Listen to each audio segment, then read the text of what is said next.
वेदांत माता की ओम विश्वानि देव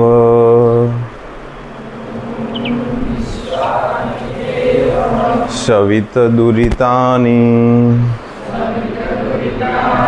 परासुव यद्भद्रं तन्नआसुव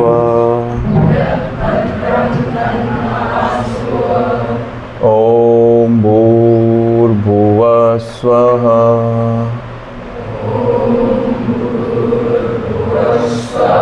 जोड़े ज बोलो तत्सवितुर्वरेण्यं भर्गो देवस्य धीमहि धियो यो नः प्रचोदयात्। गुरुर्ब्रह्मा गुरुर्विष्णु महेश्वर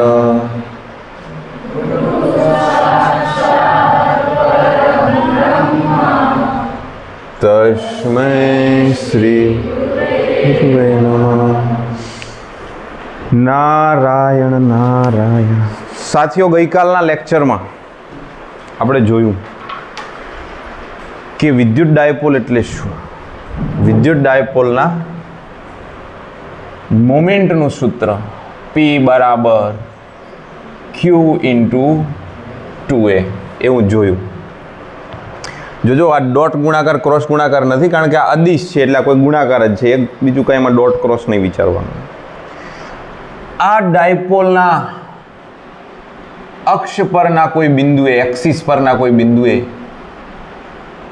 વિદ્યુત ક્ષેત્ર મળ્યું 2kP ભાગ્યા R નો ઘન P કેરેટ. જેને લાસ્ટ લેક્ચરની ખબર નથી એ હાલ પૂરતું આ સૂત્ર એક્સેપ્ટ કરી લો, પછીથી એ લેક્ચર જ્યારે ભણી લેશો ત્યારે તમને આવડી જશે.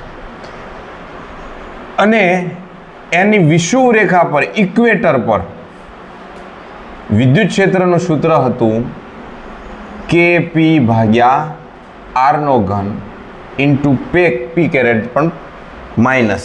માઇનસ શું દર્શાવે છે કે મોમેન્ટની વિરુદ્ધ દિશામાં વિદ્યુત ક્ષેત્ર છે. જો મોમેન્ટ આમ છે તો વિદ્યુત ક્ષેત્ર આમ મળ્યું, માત્ર દિશા દર્શાવે. બંનેના મૂલ્ય તો જ્યારે લખો ત્યારે P કેરેટ લખવાનું નથી ને અહીંયા માઇનસ લખવાનું નથી. આ બે સૂત્રો છે. તો બે પ્રશ્નો હતા, બે મોસ્ટ IMP પ્રશ્નો હતા. ટટ્ટાર બેહો હરખા, રિલેક્સ બેહો, પણ ટટ્ટાર બેહો. રિલેક્સ બેસવાનો મતલબ એવો નહીં કે ઢીલા ઢપ થઈ જાઓ.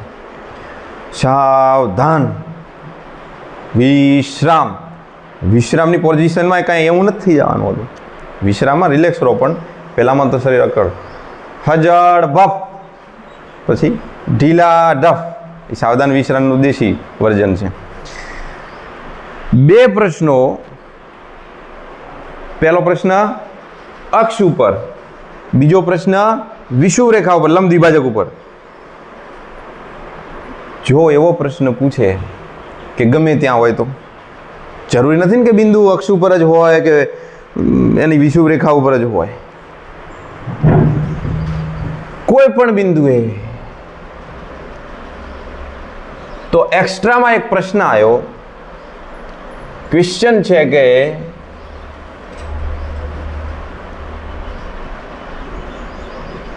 ડાયપોલનું વિદ્યુત ક્ષેત્ર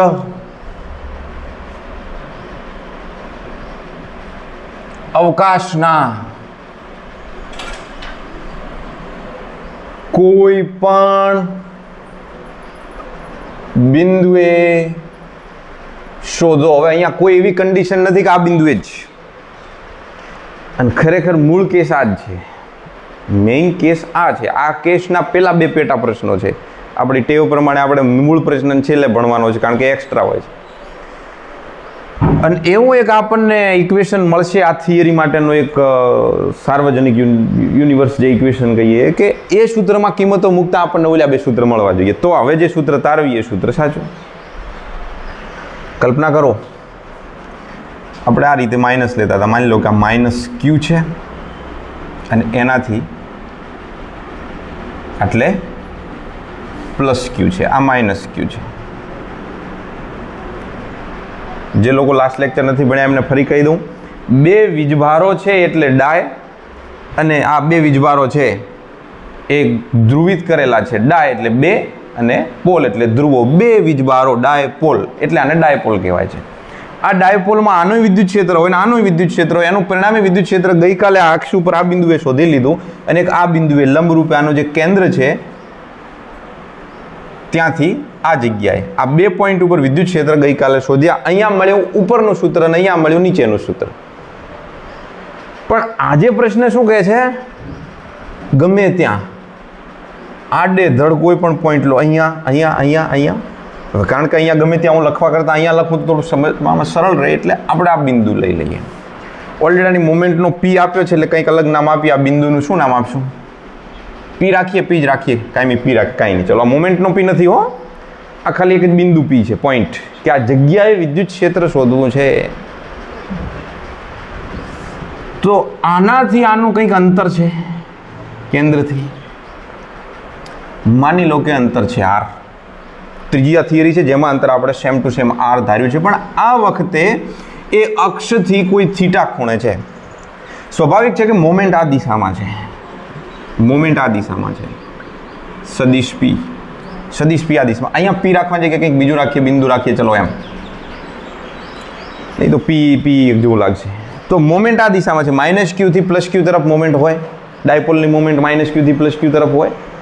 તો અહીંયા આવતો રહે, ચમત્યો જતો રહ્યો, જ્યાં વચ્ચેની બેન્ચી છે, ખસસ્વીન, અને તું આમ બેસી દેશ. માઇનસ પીથી ભાઈ માઇનસ ક્યુથી પ્લસ ક્યુ તરફ જે મોમેન્ટ છે, હવે આ તમને બતાવી દીધી મોમેન્ટ, ખબર પડી ક્યાં છે મોમેન્ટ. હવે આ જે મોમેન્ટ છે આ દિશામાં સમજ લો, અને આપણે વિદ્યુત ક્ષેત્ર શોધવાનું છે આ બિંદુએ. તો નથી એ લંબ દ્વિભાજક પર કે નથી એ અક્ષ ઉપર. તો આપણે આ મોમેન્ટ જે પી છે, સદિશ પી છે મોમેન્ટ, એ પીના બે ઘટકો લઈ લઈએ. યાદ રહે, હંમેશા આપણે બે ઘટકો લઈએ. ગઈકાલે વિદ્યુત ક્ષેત્ર મળતું હતું સદિશ ઈ, તો યાદ છે એનો એક ઘટક અહીંયા હતો જે ઈ પ્લસ હતો, અને એક ઘટક અહીંયા હતો જે ઈ માઇનસ હતો. એટલે પરિણામી વચ્ચે મળ્યું. કારણ કે બંને વિદ્યુત ક્ષેત્રો સમાન મૂલ્યના હતા એટલે વિદ્યુત ક્ષેત્ર વચ્ચોવચ્ચ મળ્યું. તમે યંત્રવત નથી, તમે મનુષ્ય છો, એટલે તમારા મનમાં લગાતાર શું ચાલી રહી છે? એક ફિગર બની રહી છે કે યસ, બંને ફોર્સ સરખા હોય તો પરિણામી ફોર્સ વચ્ચોવચ્ચ આવે, પણ બંને સરખા ના બી હોય બી ખરા. એટલે આપણે એવો કોઈ દાવો કર્યા વગર કે ક્યાં હશે, એક જુઓ, આ દિશાનો ઘટક લઈ લઈએ. કોનો? આ પીનો. આ સદિશ પી આમ છે, એનો આની જ દિશામાં એક ઘટક લઈ લઈએ, અને બીજો ઘટક એક્ઝેક્ટ એને લંબ રૂપે લઈ લો. લંબ રૂપે એટલે આનાથી લંબ રૂપે નહીં, આનાથી લંબ રૂપે. આની સાથે 90 ડિગ્રીનો બનાવો. મારા દોર્યામાં થોડો ઘણો આડાવણો હોઈ શકે, પણ લંબ રૂપે છે, હું તો સમજજો. આપણે કંઈ કાટખૂણો પૂરેપૂરો બનાવ્યો એવું કહેતા નથી, પણ છે આ કાટખૂણો, એવું સમજી લો. રેડી જ દેખાય, ચાલ્યું જાય. થોડું ત્રાસું લાગે છે મને. હવે ઠીક, परपेंडिकुलर इंग्लिश में बोलते हैं. तो आ घटक છે બિંદુનો જે દિશામાં ક્ષેત્ર શોધવું છે એ સમાંતર ઘટક થઈ ગયો, અને આ ઘટક કેવો થઈ ગયો? લંબ ઘટક થયો. તો લંબ ઘટક ઓલવેઝ સાઇન રહે છે આપણા માટે, અને સમાંતર ઘટક કયો રહે છે? કોસ. હવે હું તમને સાઇન કોસ આખો કોષ્ટક ક્યાં સમજાવવા બેસું કે ભાઈ આ થીટા છે, એના સામેની બાજુ થાય છે એટલે સાઇન છે, એના પાસેની બાજુ એટલે કોસ છે. આને આપણે કર્ણ બનાવ્યો, બરોબર ને? આને કર્ણ બનાવવાનો છે. કર્ણ બનાવવા માટે કાટખૂણો, એટલે તમે આમથી આમ જે બિંદુ તમે દોરો છો, સામેની બાજુ પાસેની બાજુ કરો છો, એ પોઝિશનમાં આ થઈ ગયો પી કોસ થીટા, અને આ થઈ ગયો પી સાઇન. মানে મોમેન્ટનો આ ઘટક સાઇન છે, મોમેન્ટનો આ ઘટક કોસ છે. જે કોસ ઘટક છે, માને આ કયો ઘટક છે? અક્ષ પરનો, જેને આપણે સમાંતર બોલીશું. અને આ ઘટક કયો ઘટક છે? લંબ ઘટક છે, લંબ. અને આ વિષુવ રેખા બની ગઈ. વિષુવ રેખા પરનો થઈ ગયો પેલા માટે. આવી જા. તો સીધી વાત છે, પી કોસ થીટા ઘટક માટે વિદ્યુત ક્ષેત્ર અક્ષનું વિદ્યુત ક્ષેત્ર થશે એટલે એ વિદ્યુત ક્ષેત્ર થશે ઈ એક્સિસનો 2kp ભાગ્યા r નો ઘન અને પાછળ શું લાગશે કોસ થીટા. સમજો વાતને, મેં કંઈ અહીંયા કોસ થીટાની આગળ p ની આ કિંમત નથી મૂકી. મેં કહ્યું છે કે આ p કોસ થીટા છે એનું વિદ્યુત ક્ષેત્ર એ દિશાનું વિદ્યુત ક્ષેત્ર કેટલું હશે તો કોસ દિશા જેટલું હશે. કોસ થીટા થીટાના આધારે વિદ્યુત ક્ષેત્ર બદલાઈ છે એંગલના આધારે. એંગલ તમને આપેલો હશે, એંગલ તમને આપેલો હશે. ઓકે, તો આનું શું થશે? p sin થીટા માટે E equator is equal two kp ભાગ્યા r નો ઘન ઇન્ટુ સાઇન થીટા. દેખો મેં અહીંયા તીર નથી માર્યા. જો સદિશ સ્વરૂપે લખો તો અહીંયા માઇનસ લખીશ, પણ હાલ આપણે સદિશ સ્વરૂપે નથી લખતા એટલે માઇનસ લખવાની કોઈ જરૂર નથી. મૂલ્યમાં વર્ગનું વર્ગમૂળ થશે તો પરિણામે શું થશે? ઈ નેટ ઈ બરાબર ઈ એક્સિસ વત્તા ઈ ઇક્વેટર અને ઇઝ ઇક્વલ ટુ 2kp. જો આ સદિશ ફોર્મમાં હોય ને ત્યારે શું લખો છો તમે? આવી રીતે લખો છો. અને ત્યારે પછી તમે ડાયરેક્ટ ના લખો, ત્યારે શું લખીએ છીએ આપણે? ઈ ઇઝ ઇક્વલ ટુ ઈ એક્સિસનો વર્ગ વત્તા ઈ ઇક્વેટરનો વર્ગનું વર્ગમૂળ. કોસવાળો પદ નહીં આવે કારણ કે બંને લંબ છે. બંને વચ્ચે ખૂણો કેટલો છે? આ બંને વચ્ચે ખૂણો 90 ડિગ્રીનો છે એટલે સૂત્ર યાદ છે ને? r² is equal two a² plus b² plus 2ab cos theta. એમાં cos 90 છે, cos 90 0 થઈ ગયા એટલે આપણે રાખ્યા એક્સિસનો વર્ગ ઇક્વેટરનો વર્ગ. હવે આમાં કિંમતો મૂકો, શું થશે? 2kp ભાગ્યા r નો ઘન cos થીટા નો વર્ગ kp ભાગ્યા r નો ઘન sin થીટા. હું આથરોમાં લઈને નીકળ્યો હતો ઓફિસમાંથી તો ખબર નહીં જોવા મૂક્યો. જોજો પસીનો વળે, ઉજળો થઈશ, ધોળો થઈશ, થઈ ગયા. હવે કલર જાય તો પૈસા પાછા. 2 નો વર્ગ 4. આમ તો ડાયરેક્ટ તમને કોમન કાઢતા ખબર પડશે, કાઢી દઉં. ચલો લખો એક પદ. રિસ્પોન્સ બરાબર ના આવ્યો, રિસ્પોન્સ બરાબર ના આવ્યો. આનો વર્ગ થાય into cos square theta k² p² ભાગ્યા r ના ઘનનો વર્ગ ઇન્ટુ સાઇન સ્ક્વેર થીટા. આખાનું વર્ગમૂળ ભૂલશો નહીં. બંનેમાંથી કોમન શું નીકળે છે? k² k p ભાગ્યા r નો ઘન નીકળી ગયો ને બંનેમાંથી. વર્ગ તો જ્યાં વર્ગમૂળ થઈ ગયું, લે વર્ગમૂળમાંથી નીકળ્યો. ઠીક, વધ્યું શું? 4 cos થીટા નો વર્ગ ઇન્ટુ આ સાઇન સ્ક્વેર થીટા વર્ગમૂળમાં. તો આટલું રિઝલ્ટન્ટ આપણને વિદ્યુત ક્ષેત્ર મળે છે. એ વિદ્યુત ક્ષેત્રમાં અંદરના પદમાં કદાચ ચોગડો ના હોત તો સારો હોત, એવું થાય. કારણ કે સાઇન સ્ક્વેર થીટા બધા કોસ સ્ક્વેર થીટા 1 થઈ જાય તો પાર આવત. તો એનો એક રસ્તો કાઢીએ. દેખો 4 cos square theta means cos square theta વત્તા 3 cos સ્ક્વેર થીટા. 4 નો મતલબ શું થાય? 1 વત્તા 3. 4 નો મતલબ થાય 1 વત્તા 3 એટલે cos square theta 3 cos square theta બેઠા હતા, એમાં એક ચોથો cos સ્ક્વેર થીટો જઈને બેઠો. ટોટલ કેટલા થયા? 4. તો આની જગ્યાએ આ લખીએ kp भाग्या r નો ઘન अंडर रूट क्या लिखेंगे? 3 लखी, पहले 3 वाला 3 cos स्क्वेर थीटा वत्ता cos स्क्वेर थीटा वत्ता sin स्क्वेर थीटा. आ पासे पासे लिखे खबर पड़ेगा. आनो मतलब થાય 1. तो पद શું બન્યું? માટે E बराबर kp ભાગ્યા r નો ઘન વર્ગમૂળમાં એકડાવાળો પદ પહેલા લખી દઈએ 1 + 3 cos સ્ક્વેર થીટા. મસ્ત મજાની ફ્રેમ. આ આપણું ફાઇનલ ઇક્વેશન છે. કોઈ પણ બિંદુએ શોધવું હોય આ મેઇન સૂત્ર છે. હવે ટ્રાય કરીએ. ચલો, આ સૂત્રો મળે છે, આ સૂત્રો મળે છે. દેખો અક્ષ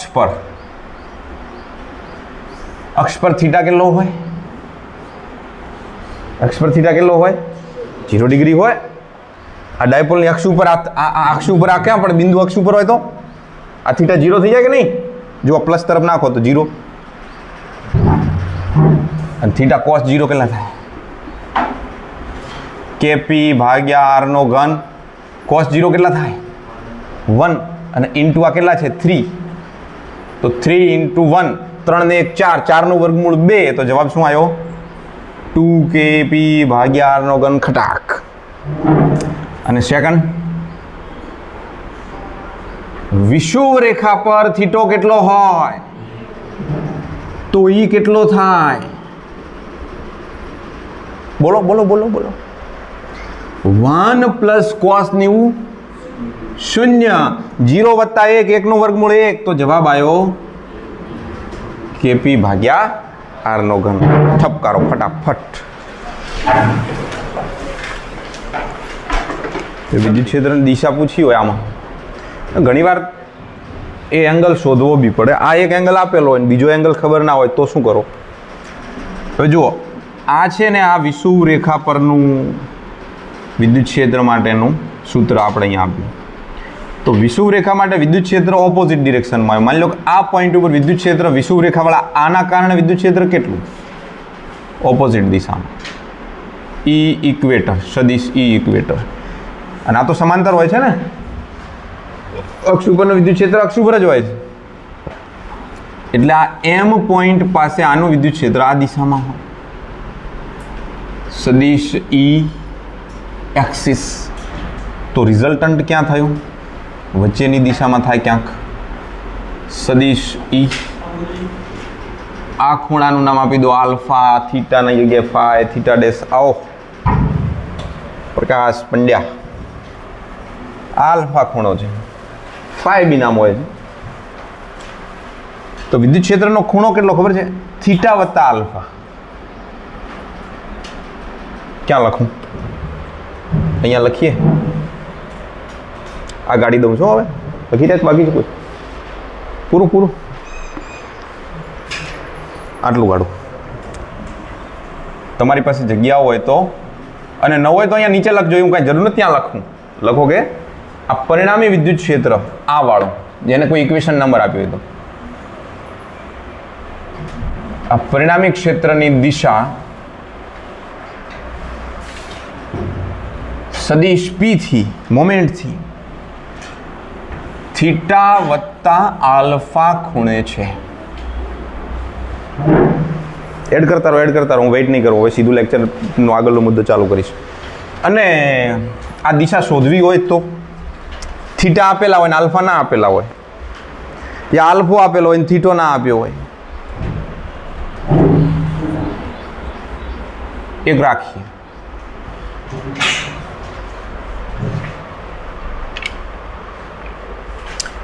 tan આલ્ફા આ આકૃતિ માટે સામેની બાજુ કઈ થશે? ઈ ઇક્વેટર. પાસેની બાજુ કઈ થશે? ઈ એક્સિસ. ડાયરેક્ટ ખબર પડે તો ક્યાં ગયા સૂત્ર? જો રહ્યા આ બે સૂત્રોમાં. અંશમાં શું આવશે? KP ભાગ્યા r નો ઘન sin થીટા. તો સીધી ખબર પડે તો છેદમાં શું આવે? અંશમાં sin થીટા અને છેદમાં આવે 2 cos થીટા. પણ હવે મૂકી દો 2KP ભાગ્યા r નો ઘન cos થીટા. KP r નો ઘન ગયો. sin ભાગ્યા cos tan. તો tan ને આ જો 2 છે તો 1/2 tan theta. tan alpha is equal two. તો ખૂણો બી શોધી શકો છો, દિશા પણ શોધીને કહી શકો. ખૂણાના આધારે દિશામાં એંગલથી આટલા એંગલ છે.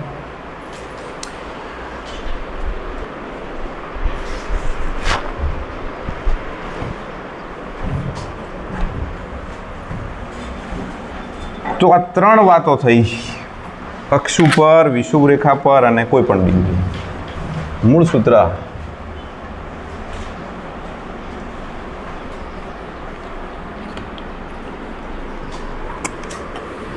કાલે આપણે જોયું કે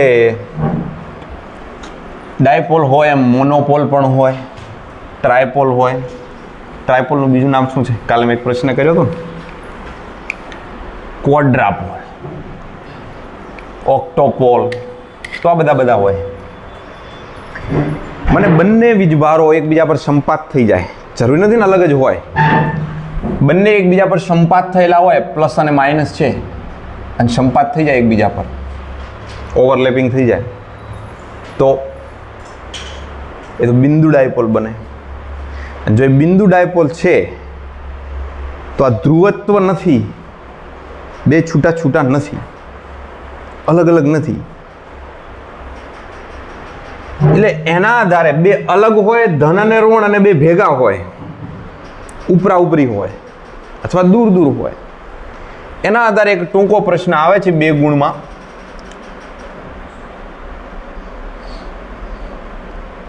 પ્રશ્ન નાખો, અધ્રુવીય અને ધ્રુવીય અણુઓ કોને કહેવાય? અધ્રુવીય ઇંગ્લિશમાં બોલશું નોન પોલર, અને ધ્રુવીય એટલે polar. Non polar and polar molecule. ધ્યાન આપો, બંનેની વ્યાખ્યા લગભગ મળતી છે. સાંભળી લો, પહેલા હું બોલી જાઉં છું, સમજી લો, પછી લખી દઈએ ફટાફટ. અધ્રુવીય અને ધ્રુવીય, જે વિદ્યુત ભારો એકબીજા પર ઓવરલેપિંગ થયેલા હોય એ અધ્રુવીયતા દર્શાવે છે, અલગ અલગ ધ્રુવીયતા નથી. તો આપણે કેવા અણુઓ વ્યાખ્યાયિત કરવાના છે? અધ્રુવીય. જે અણુઓ માટેના ધન અને ઋણ વિદ્યુત ભારો એકબીજા પર સંપાત થયેલા હોય, દૂર દૂર ના હોય, એમને મોમેન્ટ નહીં હોય, કારણ કે ધન અને ઋણ દૂર હોય તો પી હોય ને માઇનસ થી પ્લસ તરફ. જેમની મોમેન્ટ શૂન્ય હોય એમને અધ્રુવીય કહેવાય. ધ્રુવીય કોને કહેવાય? જેમના ધન અને ઋણ વિદ્યુત ભારો દૂર દૂર હોય, સંપાત થયેલા ના હોય, જેમને પરિણામી મોમેન્ટ હોય, એમને ધ્રુવીય કહેવાય. યાદ રહ્યું? જેમના ધન ઋણ સંપાત થયેલા હોય અધ્રુવીય, ધન ઋણ દૂર દૂર હોય ધ્રુવીય. અધ્રુવીય, ધ્રુવીય, અધ્રુવીય, ધ્રુવીય. લખું, પહેલું છે અધ્રુવીય. જેમના લઈ શકો જોડે જો ધન અને ઋણ વિદ્યુત ભાર ના કેન્દ્રો, એવો શબ્દ બી વાપરી શકો છો તો ડાયરેક્ટ. ના ધન અને ઋણ વિદ્યુત ભાર એકબીજા પર સંપાત હોય તેમની પરિણામી ડાયપોલ મોમેન્ટ શૂન્ય હોય છે. આવા અણુઓને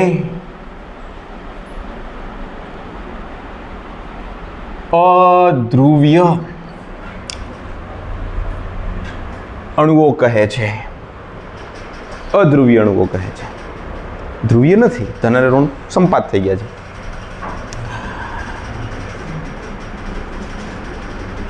અધ્રુવીય અણુઓને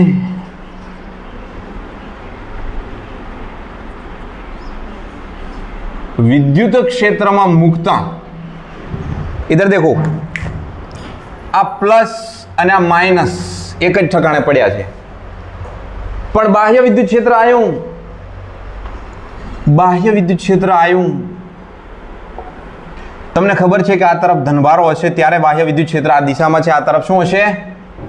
ઋણ ભારો છે ત્યારે વિદ્યુત ક્ષેત્ર આમ ધનથી ઋણ તરફ હશે, ભલે નિયમિત હોય અનિયમિત હોય, પણ વિદ્યુત ક્ષેત્રમાં આ ઋણ ધન તરફ અને ધન ઋણ તરફ ભાગશે, એટલે આ રીતે તેઓ અલગ થશે.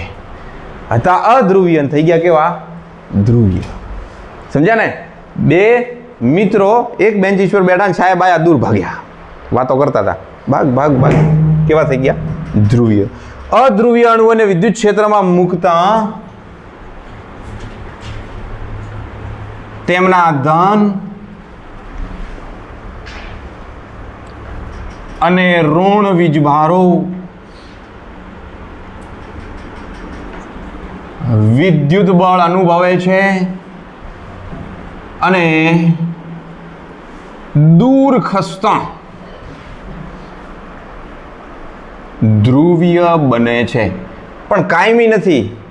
આ એવા બગડેલા છોકરા છે કે સાહેબની ગેરહાજરીમાં સીધા રહેતા નથી. વળી પાછું વિદ્યુત ક્ષેત્ર હટાયું ને હતા એમના એમ. આ એમના લક્ષણો છે, લાક્ષણિકતાઓ છે. દાખલા તરીકે કયા કયા છે આવા? તમારો ભાઈ હાઇડ્રોજન છે, પેલું ઓક્સિજન છે, પછી કોણ છે?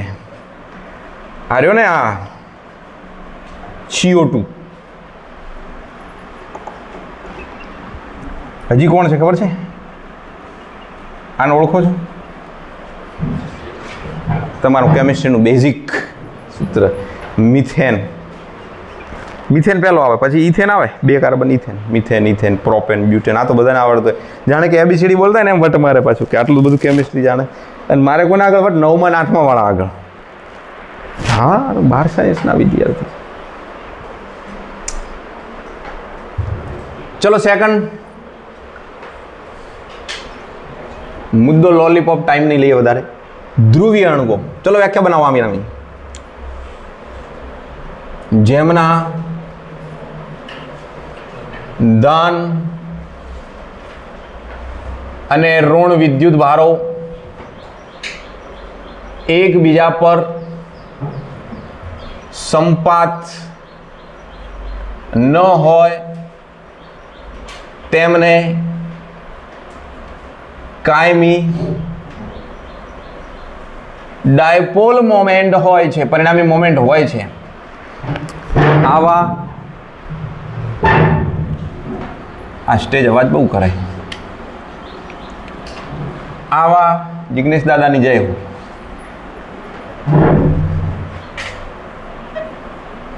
અણુઓને કેવા કહીશું? ધ્રુવીય અણુઓ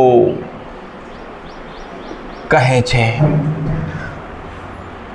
હવે આમને બાહ્ય વિદ્યુત ક્ષેત્રમાં મૂકવાની જરૂર જ નથી, કારણ કે ડાયા છે બિચારા, દૂર દૂર બેઠા જ છે શાંતિથી. દાખલા તરીકે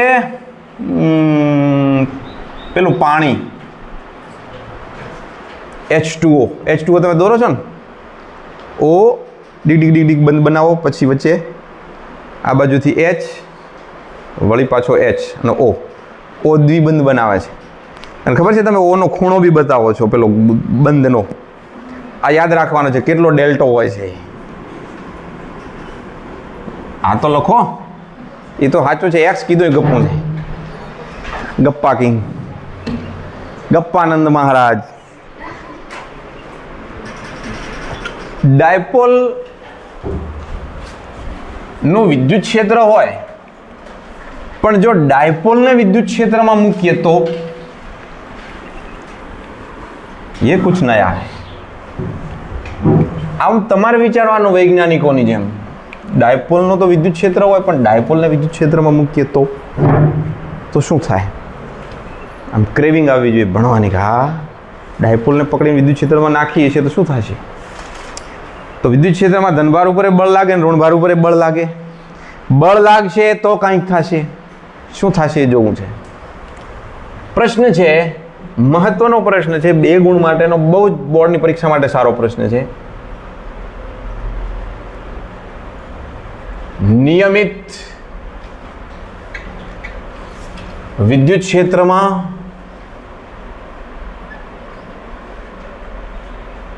ડાયપોલને મૂકતા તેની વર્તણૂક સમજાવો. અથવા આ રીતે પૂછાય જે હું લખું છું. નિયમિત વિદ્યુત ક્ષેત્રમાં ડાયપોલ પર લાગતા ટોર્કનું સૂત્ર તારવો, ડૂબવા દેતા नहीं. ये रहा उसका आंसर. એક ડાયપોલ પકડો અને ડાયપોલને નિયમિત વિદ્યુત ક્ષેત્રમાં નાખી દો અને પછી જુઓ કે કેવી રીતે બળ લાગે છે. ડાયપોલને આપણે વિદ્યુત ક્ષેત્રને સમાંતર નહીં રાખીએ, થોડીક દોઢી રાખીએ. દોઢી રાખશો તો કાંઈક બળ દેખાશે. હવે જુઓ, એક આકૃતિ આવતી જેમાં વિદ્યુત ક્ષેત્ર આવી રીતે બતાવવામાં. એક આકૃતિ આમ હોય છે દોરેલી, જેમાં પણ વિદ્યુત ક્ષેત્ર દર્શાવેલું હોય છે. તમને કાંઈ ફરક પડે છે? વિદ્યુત ક્ષેત્ર આમથી આમ હોય કે આમથી આમ હોય? વિદ્યુત ક્ષેત્ર કેવું હોવું જોઈએ? યુનિફોર્મ.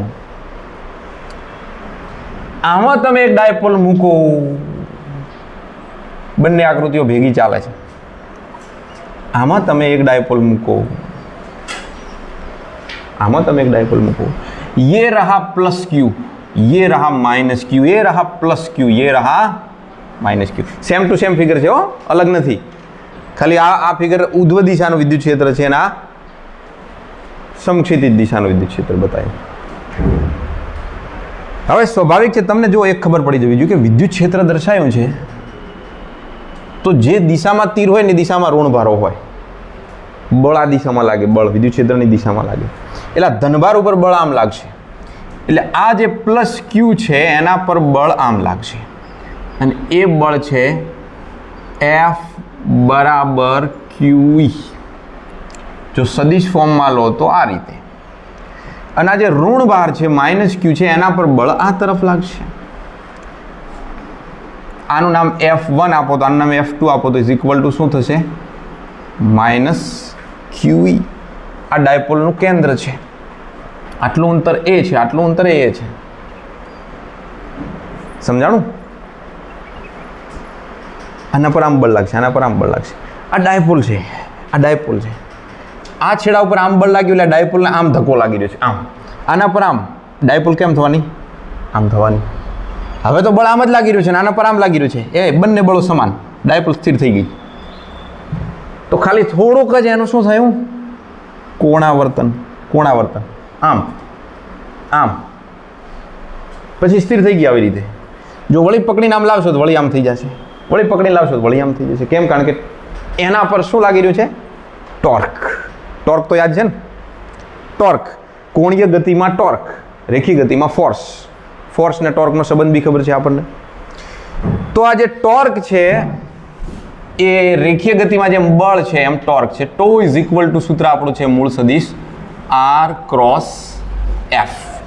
R છે ડિસ્ટન્સ છે, જ્યાં ખીલો માર્યો હોય ત્યાંથી આ દરવાજો ખોલો છો તો જ્યાં ફ્રેમ છે ત્યાંથી આ દરવાજાને ટોર્ક લાગે છે કોણીય ગતિઓ. આમાં બી એવી રીતે થશે, આ રીતે ફોર્સ લાગશે, આ રીતે ફોર્સ લાગશે તો બી એ ક્ષેત્રને સમાંતર ગોઠવાશે. તો આપણે એક જ ફિગર રાખીએ, બે ફિગર જોડે રાખીને કન્ફ્યુઝ કરવાની જરૂર નથી. તો આ વાળી આકૃતિ તમે સમજી ચૂક્યા છો કે વિદ્યુત ક્ષેત્ર છે એ નિયમિત છે. એમાં એક ડાયપોલ છે, ડાયપોલ ઉપર બળ લાગી રહ્યા છે અલગ અલગ ધ્રુવો પર, ડાયપોલ ઉપર ટોર્ક લાગશે. આ ડાયપોલ છે એ આમ ખસવાની છે, આમ રોટેશન કરશે, એસે. હું લખું સદિશ E જેટલા નિયમિત વિદ્યુત ક્ષેત્રમાં પ્લસ ક્યુ પર લાગતું બળ F1 બરાબર QE અને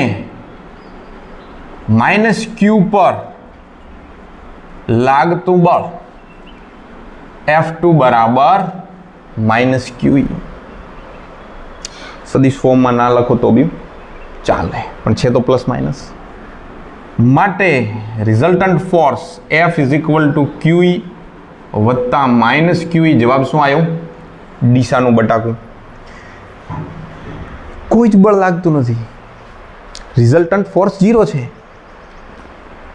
પણ બંને બળો એક રેખસ્થ નથી, પરિણામી બળ 0 હોવા છતાંય એક બળની રેખા જુઓ આમ આવી રહી છે, આમ.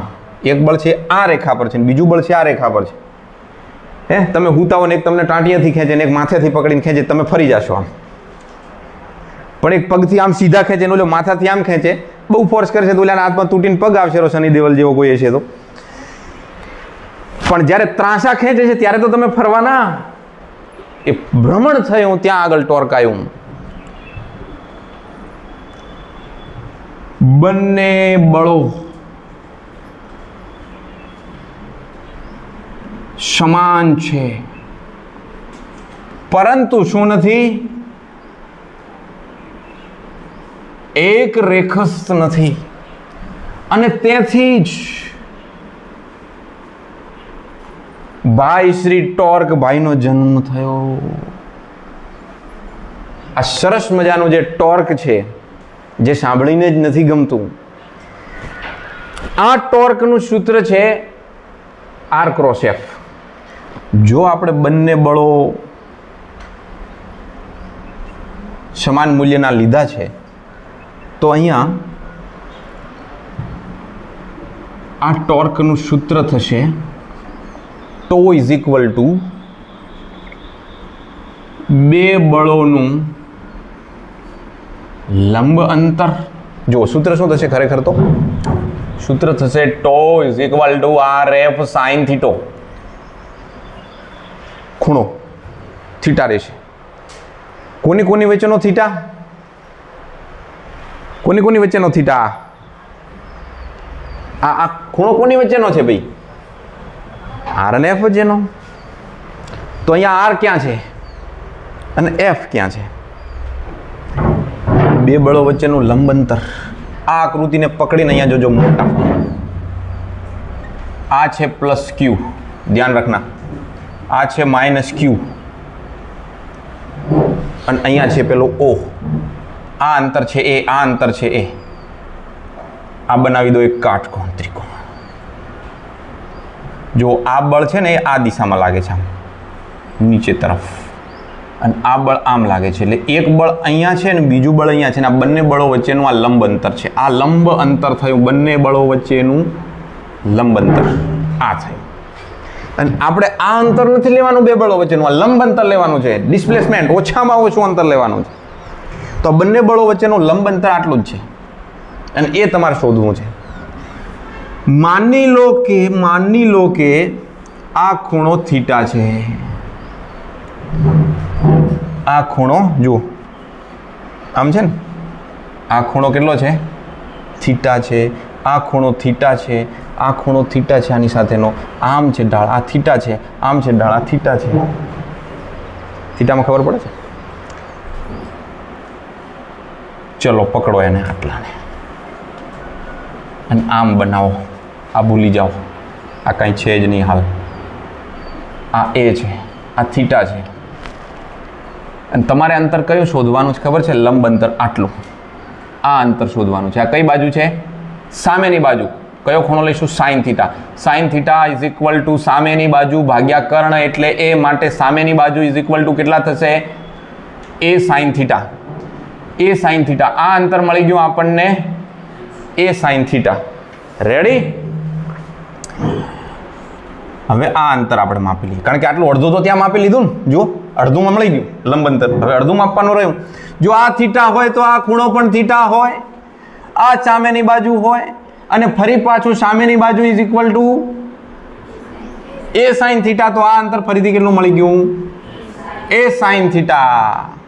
તો આટલું એ સાઇન થીટા ને આટલું એ સાઇન થીટા. તો ટોટલ આ લંબ અંતર જે આપણને મળતું હતું, બે બળો વચ્ચેનું લંબ અંતર ગુણ્યા કોઈ એક બળનું મૂલ્ય, એમાં બે બળો વચ્ચેનું લંબ અંતર કેટલું મળ્યું ખબર પડી? 2a sine theta. અને કોઈ એક બળનું મૂલ્ય કેટલું છે? F બરાબર QE.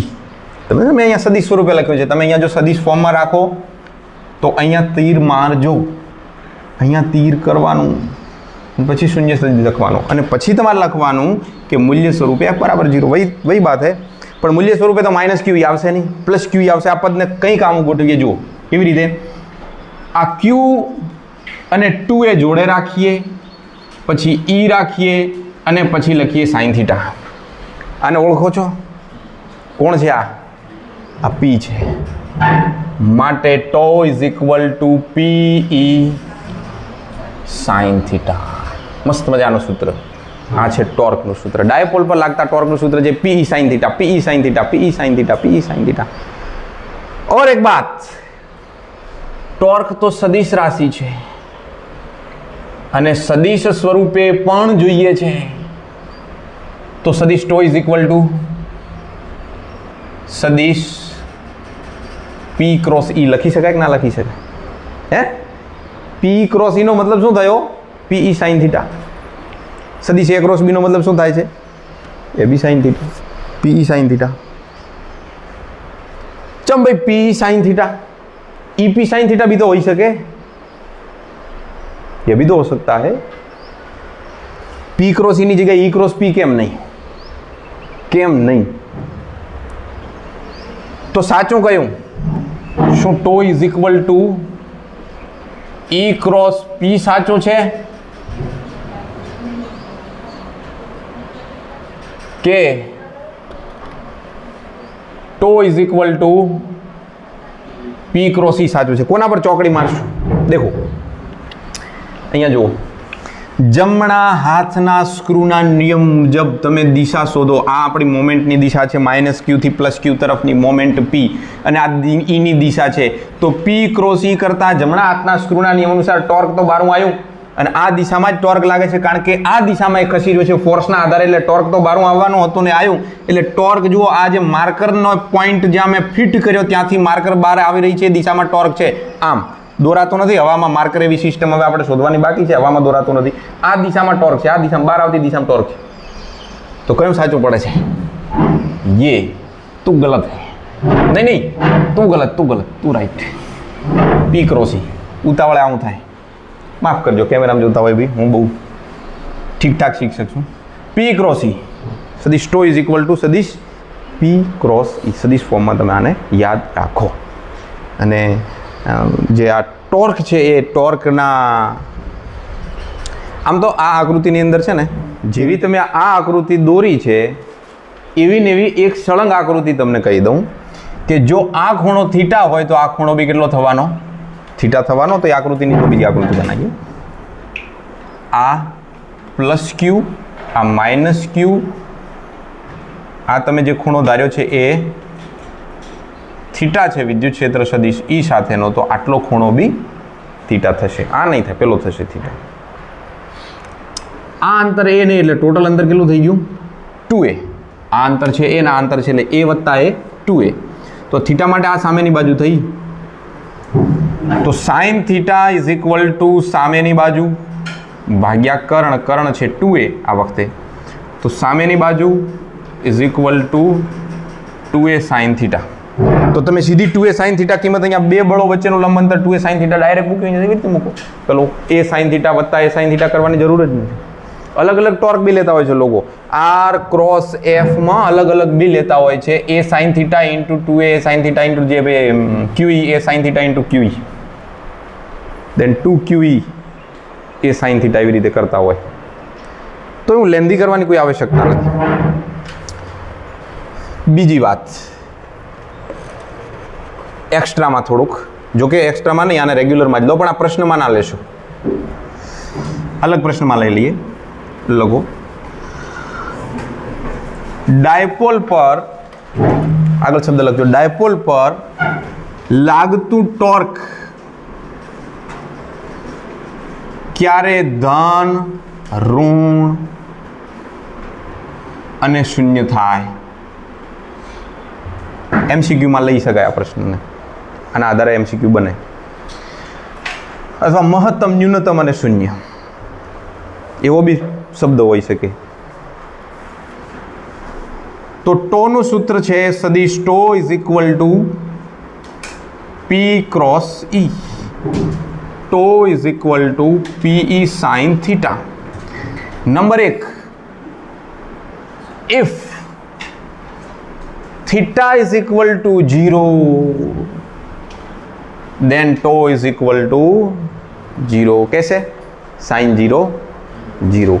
तो जो ખૂણો 0 હોય તો ટોર્ક કેવું હશે? 0 હશે. એક વસ્તુ યાદ રાખો, નિયમિત વિદ્યુત ક્ષેત્ર છે તો f તો શૂન્ય છે જ, પણ જો થીટા શૂન્ય છે તો ટોર્ક બી શૂન્ય છે. નિયમિત વિદ્યુત ક્ષેત્રમાં થીટા ખૂણે રહેલી ડાયપોલ માટે ટોર્ક ને બળ બે શૂન્ય. બની ગયો ને પ્રશ્ન? ચલો થીટા બરાબર હું લઈ લઉં 180 degree, then T is equal to -0 તો હોય નહીં, તો 0. તો બે કેસ થયા જેમાં ટોર્ક કેવું લાગે છે? શૂન્ય છે. એટલે ડાયપોલ 0 ડિગ્રીના ખૂણે હોય. વિદ્યુત ક્ષેત્રમાં ડાયપોલ કાં તો આમ હોય, આ ધન ગણજો ને આ ઋણ ગણજો, આનું પૂંછડું ઋણ છે ને આ ધન છે, અથવા આમ હોય અથવા આમ હોય, કાં તો પૂરેપૂરી વિદ્યુત ક્ષેત્રની દિશામાં ઓપોઝિટ દિશામાં. બંને કેસમાં ટોર્ક છે કેવું છે? શૂન્ય છે. પણ બંને કેસ જુઓ તમે, આ વિદ્યુત ક્ષેત્ર છે, બોલો પ્રકાશભાઈ ચમ આયા? હેડો તમે કહો છો તો પૂરું કરવું પડશે. જો કે અમે ટોપિક પૂરું થાય એટલે કરવો રહ્યો, પણ તમને એમ લાગે કે મારા કહેવાથી પૂરું થયું. -q અને +q વિદ્યુત ક્ષેત્ર આ દિશામાં, રાઈટ? વિદ્યુત ક્ષેત્ર ઉપરની દિશામાં. આવી પરિસ્થિતિ છે તો જુઓ, -q ને +q, આ કયો ખૂણો છે? થીટા બરાબર 0 છે ત્યારે ટોર્ક શૂન્ય છે. આ છે ને આ એની સ્ટેબલ સ્થિતિ છે, સ્ટેબલ છે. સ્ટેબલને ગુજરાતીમાં શું કહીશું? નહીં, સ્થિર નહીં, સ્થાયી અવસ્થા. સ્થાયી આમ ઠીક શબ્દ છે. સ્થિરમાં તો શું હોવું? રેસ્ટ પર હોવું. અને સ્ટેબલ હોવું મને સ્થાયી હોવું. સ્થાયી થઈ ગયું છે, સ્ટેબલ છે, સ્થાયી છે, એકદમ સ્થાયી. એને મજા આવે છે, બસ આમ મને રહેવા દો, મગરમચ્છના જેમ પડ્યું છે. અને ટો બરાબર 0 છે 180 ડિગ્રી માટે, ત્યારની ફિગર તરત જ નીચે બતાવું, જોજો નાની ફિગર દેખાય છે બધા. અહીંયા +q છે ને અહીંયા -q છે. આવી પોઝિશન થઈ જાય. વિદ્યુત ક્ષેત્ર ઉપરની દિશામાં છે તો મારે અવળો થઈ ગયો આખું. જે તરફ ધન હતા એ તરફ ધન આવ્યો છે, જે તરફ વિદ્યુત ક્ષેત્ર માટેના ઋણ હતા એ તરફ ઋણ આવ્યો છે. એટલે મજા નથી એને. એટલે બિલકુલ અસ્થાયી સ્થિતિ છે, અનસ્ટેબલ છે, અનસ્ટેબલ છે, અસ્થાયી સ્થિતિ છે. ગુરુજી નમસ્તે. અમરત ગુરુજી આવું છે? વિડીયોમાં આવું છે ભાઈ? અમરત ગુરુજીનું જલ્દીથી સંસ્કૃતનું લેક્ચર આવશે, ભૂક્કા કાઢી નાખવાના છે. બંદા ઓવર કોન્ફિડન્સ મેં 180 ડિગ્રી અથવા 0 ડિગ્રી ત્યારે શૂન્ય થાય છે, પણ આકૃતિઓ પણ જોડે જોડે જોતા રહેજો. બીજી કેટલો ખૂણો લાવી? અહીંયા લખું, if theta is equal two 90 degree then toe is equal to PE, કારણ કે sin 1 થશે. આ કેટલું મૂલ્ય છે ભાઈ? મેક્સિમમ. અને theta is equal two 270 degree તો -PE. આ કેટલું મૂલ્ય છે? 0 થી પણ ઓછું એટલે ન્યૂનતમ છે. જલ્દી હો, તો આ મૂલ્ય ન્યૂનતમ છે, પેલું મહત્તમ છે.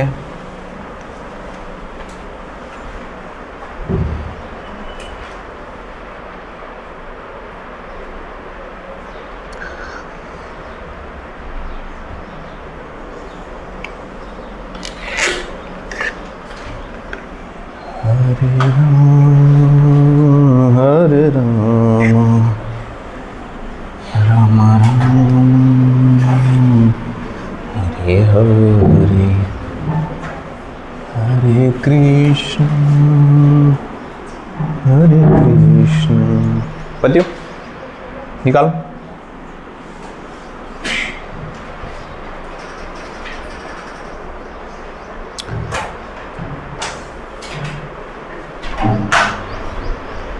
કૃષ્ણ કૃષ્ણ. તમે થિયરીમાં એમ કહ્યું હમણાં કે વિદ્યુત ક્ષેત્ર નિયમિત હોય એવું જરૂરી નથી. વિદ્યુત ક્ષેત્ર અનિયમિત પણ હોઈ શકે. તો પ્રશ્ન એવો બી હોય, તમારે લખવાની જરૂર નથી, એકદમ ટૂંકો પ્રશ્ન બની શકે છે, આનો લાંબા કોઈ ક્વેશ્ચન નથી. અનિયમિત વિદ્યુત ક્ષેત્રમાં વિદ્યુત ડાયપોલની વર્તણૂક સમજાવો. બરાબર? વિદ્યુત ક્ષેત્ર અનિયમિત હોય, મારે અનિયમિત દોરવું કેવી રીતે? તો અનિયમિત વિદ્યુત ક્ષેત્રની ક્ષેત્ર રેખાઓ કેવી હોય છે? પ્રમાણમાં છૂટી જવાય, દૂર ગમે તેમ હોય છે, પેરેલલ નથી હોતી, સમાન અંતરે ના હોય. અને આમાં તમે ડાયપોલ મૂકી હોય આ પ્લસ ક્યુ અને માઇનસ ક્યુ, તો ક્યાંક અનિયમિત વિદ્યુત ક્ષેત્રમાં કોઈ એવી જગ્યા બી છે જ્યાં નિયમિત બી આવી જાય, અચાનક વળી અનિયમિત બી આવે, કંઈ જરૂર નથી, પણ નિયમિત અનિયમિત ચાલ્યા કરે, ગમે તેવું રમણ ભમણ છે. એમાં આ ડાયપોલને મૂકો એટલે ડાયપોલ પર ટોર્ક અને બળ બંને લાગે છે. ટોર્ક અને બળ બંને લાગે છે. આમ તમે ઘુમાવતા ઘુમાવતા એક વખત એવી રીતે ટોર્ક લાગતા લાગતા બળ એવું થયું કે જો એક ક્ષેત્રને સમાંતર ગોઠવાઈ ગઈ તો પછી આમ ગતિ કરશે. ટોર્ક લાગવાનું કદાચ બંધ થાય તો ગતિ કરશે. ધન અને ઋણની દિશા વિદ્યુત ક્ષેત્રની દિશામાં થઈ ગઈ તો સમજ્યા ને? કૂતરું આવ્યું હોય પાછળ લાકડી ફેંકી હોય તો લાકડી કેવી રીતે ગતિ કરતી જતી છે? એસી. પણ એકવાર પછી આમ થઈ ગઈ પછી રામ ભગવાનના તીરની જેમ બી જઈ શકે છે. તો કંઈ બી થઈ શકે છે. તો કદાચ પ્રશ્ન પૂછ્યો હોય, MCQ આવે છે, અનિયમિત વિદ્યુત ક્ષેત્રમાં ડાયપોલ પર પછી ઓપ્શન આપ્યા હોય તો બળ શૂન્ય હોય બી ખરા ના બી હોય, અને ટોર્ક શૂન્ય હોય બી ખરા ના પણ હોય. તો ટોર્ક અને બળ બંને શૂન્ય હોઈ શકે છે. લખતો નથી, સમજી ગયા તમે? અનિયમિત વિદ્યુત ક્ષેત્રમાં ડાયપોલ પર ટોર્ક અને બળ બંને શૂન્ય હોઈ શકે છે. એનો મતલબ ના પણ હોય. તો એક આ વાત થઈ.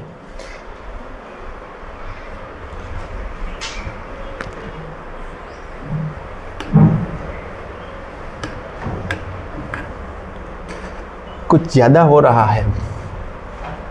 बिल्कुल नहीं. આ ડાયપોલ છે, પ્લસ ક્યુ માઇનસ ક્યુ, અને એ પેલું વિદ્યુત ક્ષેત્ર છે. આ દિશામાં વિદ્યુત ક્ષેત્ર છે, સદિશ ઈ ઉપરની દિશા, ઉદ્ધવ દિશામાં વિદ્યુત ક્ષેત્ર છે. આપણે એના માત્ર કેન્દ્ર પાસે જ બતાવ્યું છે. આટલો ખૂણો થીટા છે, બરાબર?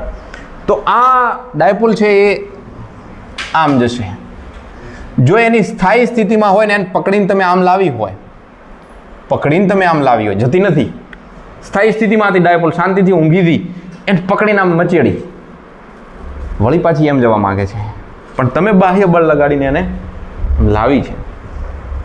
ત્યારે આ પરિસ્થિતિમાં ડાયપોલ ઉપર લાગતું torque toe is equal to PE sin theta. Toe is equal to PE theta, કારણ કે ફિઝિક્સમાં નાના ખૂણા માટે સાઇન થીટા લગભગ થીટા લઈએ છીએ ને, 11માં બી લીધા હતા. અને માઇનસ કેમ? કારણ કે તમે ખૂણો વધારો છો જાતેથી બાહ્ય ફોર્સ દ્વારા.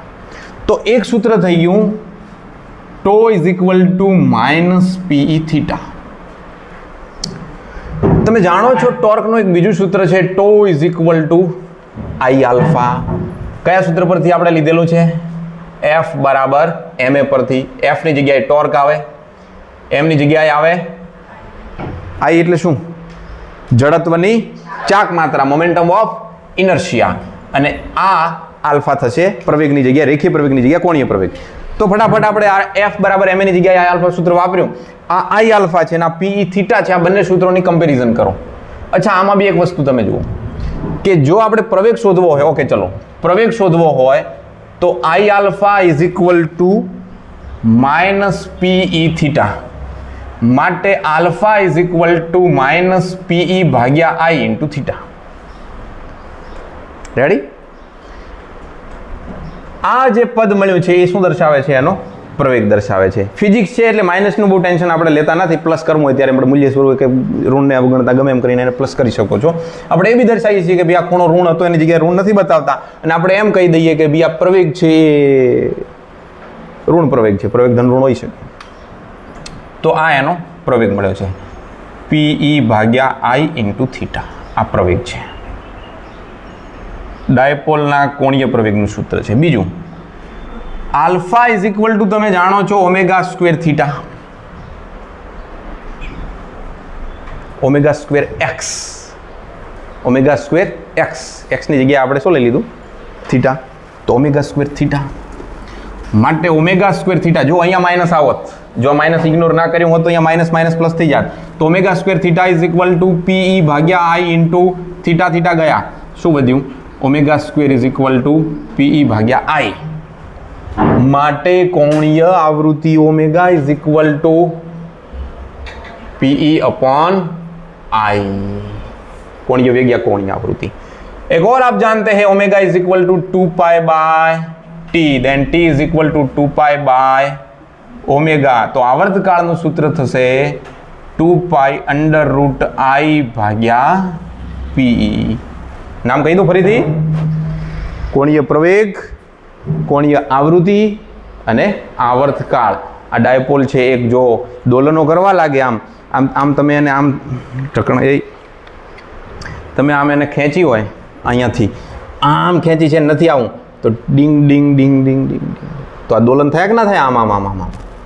તો એનો આવર્તકાળ, એની આવૃત્તિ, એનો પ્રવેગ. કૃષ્ણ કનૈયા લાલ કી